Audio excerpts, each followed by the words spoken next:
Thank you, Mr. Chairman. Congratulations to the nominees. Today we'll hear from 4 nominees, including Justin Smith, who's been nominated to the U.S. Court of Appeals in the 8th Circuit. Mr. Smith, whom we'll hear from today, is the second personal attorney of President Trump nominated to the Circuit Court, following Emile Beauvais' nomination last year. Having proven his loyalty to the President, Mr. Smith is to be rewarded with a lifetime appointment to the federal bench.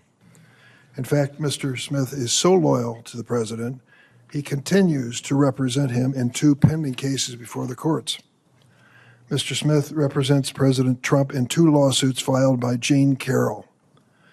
This is not a case where the legal system has been weaponized against President Trump, as he and his MAGA allies have repeatedly claimed.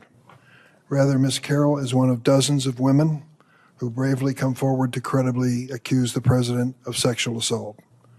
Of course, Mr. Trump infamously bragged about his assault of women. I won't read the quote to you. You've heard it many times. In Ms. Carroll's lawsuit, juries found President Trump liable for sexual abuse and defamation, awarding her nearly $90 million in damages.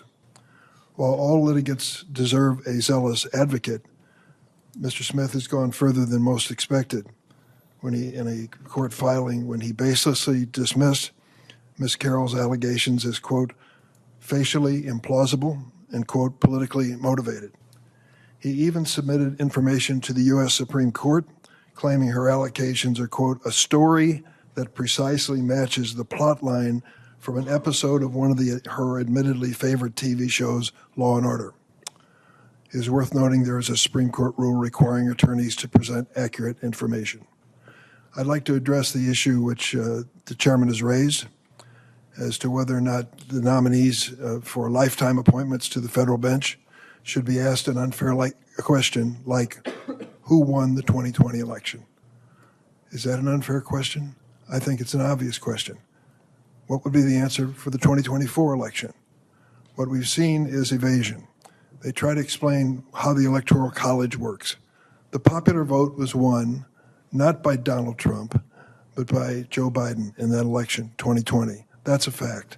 And we certified that fact on the floor of the United States Senate the day that there was an invasion of insurrectionists and demonstrators. We knew why they were there, but we knew our duty, and the vice president led us in that effort, as he should have. Mr. Smith is also an election denier. In 2020, he signed an amicus brief in Texas versus Pennsylvania, seeking to overturn the results of the election.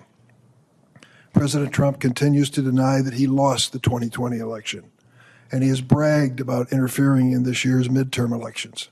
A key component of his plan is installing Loyalist at the Justice Department and on the bench. Mr. Smith has extensive right-wing political affiliation and ties to dark money entities.